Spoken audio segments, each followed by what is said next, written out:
Good morning second year commerce. ये आपका money banking का 57 लेक्चर है। आज हम लोग स्टार्ट करेंगे state bank of India.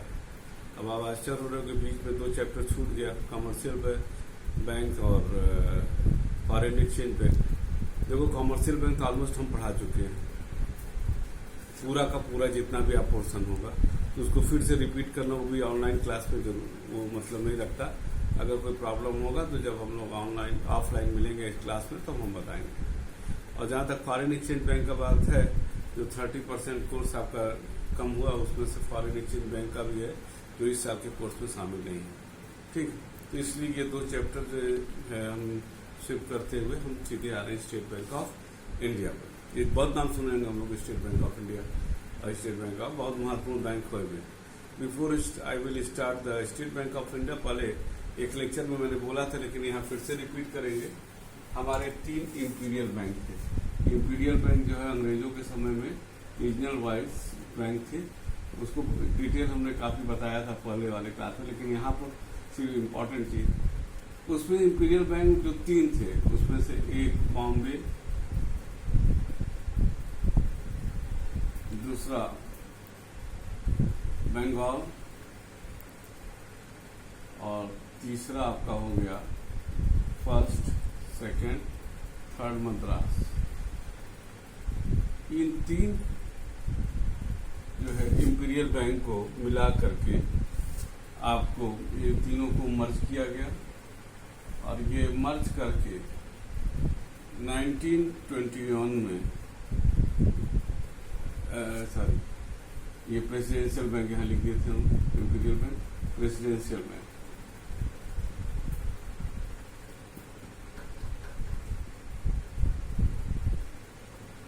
Residential bank Bombay, Bengal और Madras amalgamated in 1921 and emerged as a imperial bank.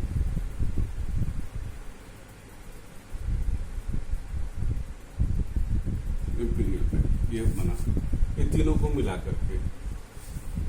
ठीक है, अब ये इंपीरियल जो बैंक बना, मैंने उस लेक्चर में बताया भी था कि इसको जो है ये काम करता था, ये कमर्शियल बैंक का भी,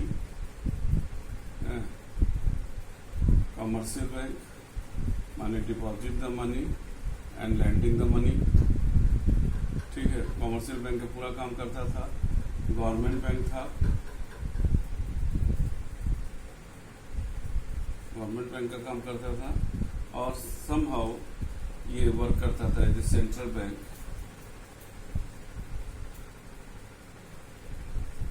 without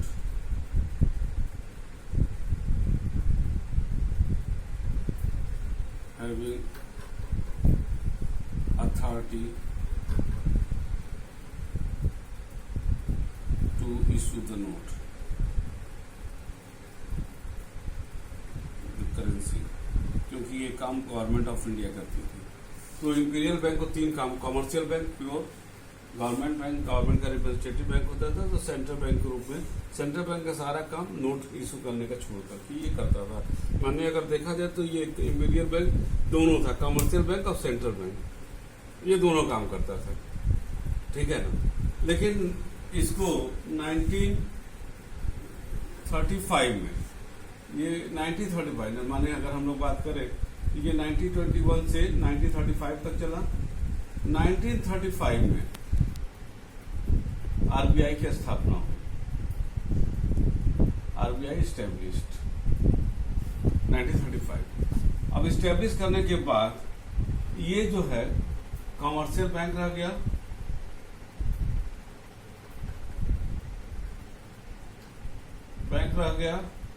और गवर्नमेंट का रिप्रेजेंटेटिव बैंक रह गया, और इसका सेंट्रल बैंक का जो है काम ले लिया गया। सेंट्रल बैंक का काम, क्योंकि अब reserve bank of India purely central bank स्थापित हो गया 1935 में, वो ले लिया गया। हाँ, उसके जगह ये जो है सेंट्रल बैंक की जगह ये हो गया रिप्रेजेंटेटिव ऑफ द आरबीआई।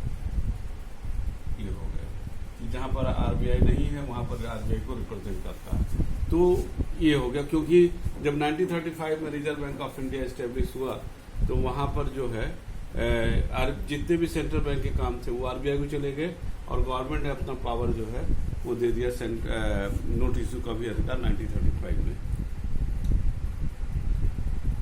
ठीक, अब ये जो है 1935 में, सॉरी 1955 में इंपीरियल बैंक को खत्म कर दिया गया और इस्टेब्लिश हो गया स्टेट बैंक ऑफ इंडिया। यही imperial bank now converted into the state bank of India. याद रखना 1955 में। तो इंपीरियल बैंक का दो फेज हुआ, एक 1921 टू 1935 जिसमें वो commercial bank, government of India का गवर्नमेंट बैंक, साथ ही साथ सेंट्रल बैंक, माने in this 1922, 21 and 1935 imperial bank was working in both capacity as the commercial bank, जिसमें प्रॉफिट मोटिव होता है, like working like the central bank. इसका एक दोनों कैपेसिटी में वो काम कर रहा था। और 1935 में after the recommendation of the Hilton and commission when the RBI was established in 1935, all the work of the central bank with the authority to issue the note transfer to the Reserve Bank of India, or now the Imperial Bank was working just like as a commercial bank, Government of India bank. Now अब वो जो है आपका representative of the RBI भी work करने लगा। अब ये क्वेश्चन होता है कि इंपीरियल बैंक को क्यों कन्वर्ट किया गया इस स्टेट बैंक में। सीधी सी बात है कि 1921 से जो चला, it was establish by the Britishers, और इसमें जो है ज्यादातर जो है इसमें आपके भाग लेते थे आपके जो टॉप लेवल मैनेजमेंट में ज्यादातर लोग थे इंग्लिश के लोग थे, इंग्लिशमैन थे, ब्रिटिशर्स थे, और वो ज्यादातर जो है अपनी ही पॉलिसी को फ्रेम करते थे और regarding the development of the British economy वो काम करते थे। उनका जो मुख्य ध्येय था इसका इंपीरियल बैंक एस्टेब्लिश करने का, इंडिया में पैसा को डिपॉजिट कराओ और अपने ब्रिटिशर्स को जो ब्रिटिश में कंपनियां हैं उसको फाइनेंस करो। इसमें ज्यादातर लोग नीचे के लेवल पर ज्यादातर तो लोग थे, कुछ लोग थे जो इंडियन थे, लेकिन यहाँ पर पॉलिसी डोमिनेटेड थी by Britishers and for the development of the British economy they were not working regarding having no क्या कहते हैं views regarding the development of the Indian economy. That was a major setback, and that imperial bank, which was controlled by the Britishers, was not effectively working regarding the development of the Indian economy. So, it did not suit the government,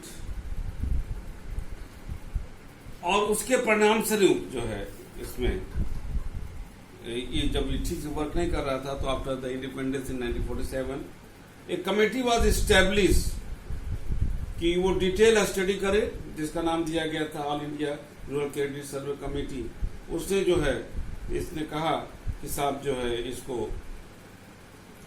क्या किया जाए। इसने इसकी तमाम इसके गड़बड़ियों को निकाला, और इस गड़बड़ी को निकालने के बाद इसने कहा कि अब भारत सरकार को चाहिए, चूंकि देश आजाद चुका है, इंडिपेंडेंस हो चुका है, अब जिसको चाहिए कि इसको जो है कन्वर्ट कर दे, इंडिया गवर्नमेंट अपने हाथ में ले ले।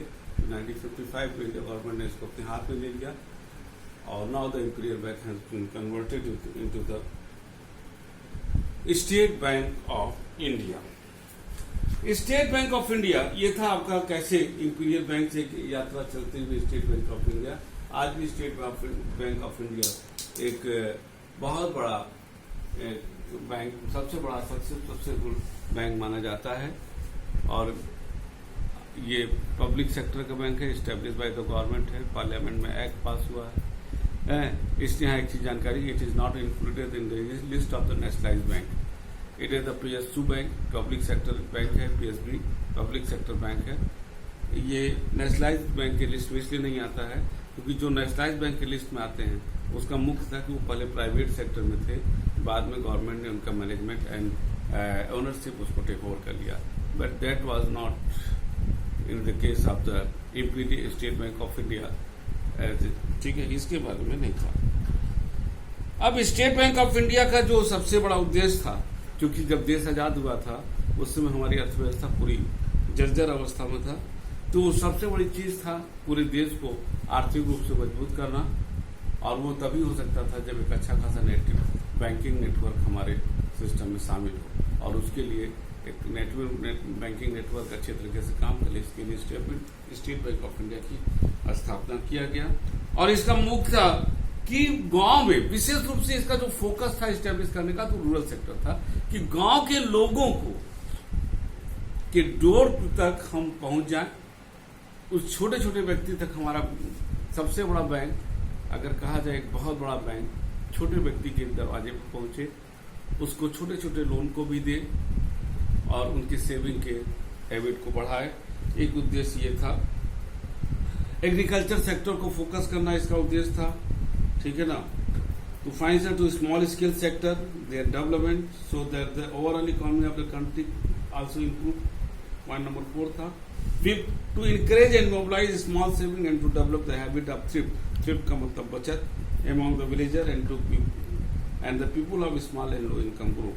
To provide the financial assistance to warehousing scheme, ज्यादा से ज्यादा warehouse का मतलब होता है, आप जानते हो, गोदाम जहाँ पर माल को रखा जाता है उसको बढ़ाना, उसको ज्यादा से ज्यादा बढ़ाना, क्योंकि सबसे बड़ी समस्या गांव में जो हम लोग अक्सर ओवरलुक कर जाते हैं, that is the problem of the warehouse. क्योंकि ज्यादा अगर उत्पादन है तो आप उसमें वेयरहाउस में रख दीजिए, गोदाम में रख दीजिए, और जब मार्केट में जरूरत हो तो उसको सप्लाई कर दीजिए।